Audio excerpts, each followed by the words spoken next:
Carrying former President Rodrigo Roa Duterte took off at 11:03 p.m. this evening and exited Philippine airspace. The plane is en route to The Hague in the Netherlands, allowing the former president to face charges of crimes against humanity in relation to his bloody war on drugs. The former president was earlier placed in government custody at Villamor Air Base after his common law wife, Hanilet Avancenia, and members of his entourage arrived at 9:20 this morning from Hong Kong on Cathay Pacific flight number CX-907. Mr. Duterte was arrested in compliance with our commitments to Interpol. Hours before his arrival, Interpol Manila received an official copy of the ICC warrant. This prompted the Prosecutor General of the Department of Justice to serve the warrant. Interpol asked for help, and we obliged because we have commitments to the Interpol, which we have to fulfill. If we don't do that, they will no longer help us with other cases involving Filipino fugitives abroad. This is what the international community expects of us as the leader of a democratic country that is part of the community of nations. So I'm sure that the details that surround what has happened today are familiar to you. I just wanted to make very, very clear and to give you the facts for the departure of former President Duterte from the Philippines. Thank you. Thank you very much, Mr. President. Kanina po ay nagpaabot ng tanong ang mga miyembro ng Malacanang Press Corps at atin po itong sasagutin. Question number 1. Mr. President, meron po bang pisikal na kopya ng warrant of arrest laban kay dating Pangulong Rodrigo Duterte mula sa ICC? Oh, meron. This came in. Actually, it came in. I received it from Secretary Remuliang. I received it at 3 a.m. last night, and I looked at it, and we went back and forth. 6:30, he wrote me again, and he said, "We have it already. We have the warrant of arrest from Interpol." And I said, "Okay, we'll put all our plans into place. Sige, let's proceed as we had discussed." Now that's what happened. So yes, there is a very clear document that will explain that will explain the basis on how we conducted this arrest of former President Duterte. Sir, is it okay if we give him copies of the arrest warrant? Photocopies of the arrest warrant? Would that be possible? Do we have limitations on that? We have some limitations. We have here the SILG, who has been, of course, part and parcel of the entire operation. We will provide the PCO with a digital copy.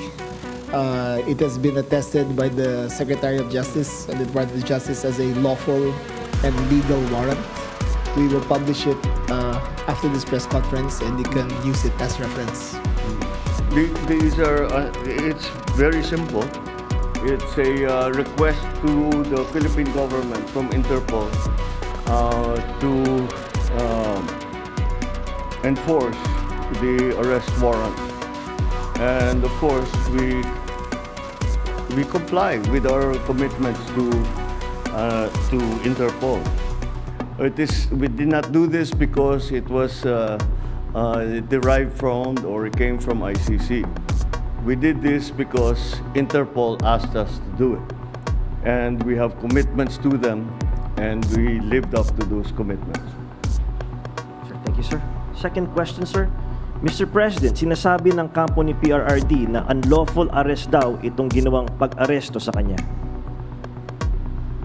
Well, we followed every single necessary procedure. We had a very good basis on which to serve that warrant and to read him his rights. We followed all the legal procedures that are necessary. So I'm confident that if in further examination, you will find that it is proper and correct. Sir, third question from the MPC. Mr. President, may violation ba ito sa ating soberanya itong pagkaka-aresto kay dating Pangulong Duterte? No. Bakit naman? Dahil consistent naman tayo. Hindi tayo tumutulong sa investigasyon ng ICC. Wala tayong meron tayong contact sa kanila, natural. Pero not on an official level. We didn't help them in any way. The arrest that we did today was in compliance with our commitments to Interpol. It just so happened that came from ICC. But it's not because it came from ICC, it's because it came from Interpol. Pang-apat po na tanong, Mr. President, sinasabi po nila na ito ay political persecution lamang at may kaugnayan din daw sa 2028 elections. Okay. Well, I'm sure sasabihin nila yan. But this case started in 2017 when we were still members of the ICC, and it was during the time of former President Duterte. So I don't see how that can be political persecution on my part, because it was initiated before I even came into the picture. So that would seem. But once again, we have to recognize that of course it's natural for people to put lalagyan ng politika, kulay ng politika. Pero sinundan lang natin yung ICC, yung Interpol. Hindi natin kinakausap yung ICC. Marami silang hinihingi sa atin ng mga dokumento, wala kaming binigay. Yun lamang, hindi natin mahindian ng Interpol. Pag sinabi sa atin, tulungan nyo kami, kailangan namin kunin itong taong ito. Dahil, kung maalala ninyo, lahat ng mga tumakas dito sa Pilipinas, kagaya ni Alice Go, kagaya ni Arnie Teves, kung sino-sino pa, pati naman yung mga human trafficking sa Myanmar, pati sa mga nadadamay. Sinong tumulong sa atin para makita natin yung mga ating kababayan na inaapi at ginagamit sa masamang paraan? Ang Interpol.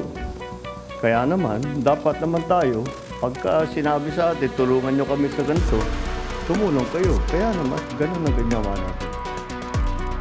Maraming salamat, Mr. President, sa paglilinaw ninyo. You want to ask another question? All right, sure. In fact, as we speak, protest actions ongoing. Would you like to address the supporters of the former president? The supporters of the former president? Well, again, the government is just doing its job. Wala namang, it's not because it's one person or another that we do the things that we do. Maybe sa nung mga nakaraan na mga administrasyon, baka ganun ang ginagawa. Pero para sa akin, hindi naman ganun. Sumusunod tayo sa batas. We are a member of the community of nations. We must live up to our responsibilities, to the commitments that we have made to the community of nations. And that is what's happened here. The politics doesn't enter into it. Bakit? Why that? You know, he's never going to be a candidate for anything. Why go after him? Di ba? At saka 2017 pa ito, wala pa ako. Civilian pa ako noon. So this is the evolution of his case, and this is where we end up. Yeah. All right. Thank you very much, Mr. President. Thank you. Good evening.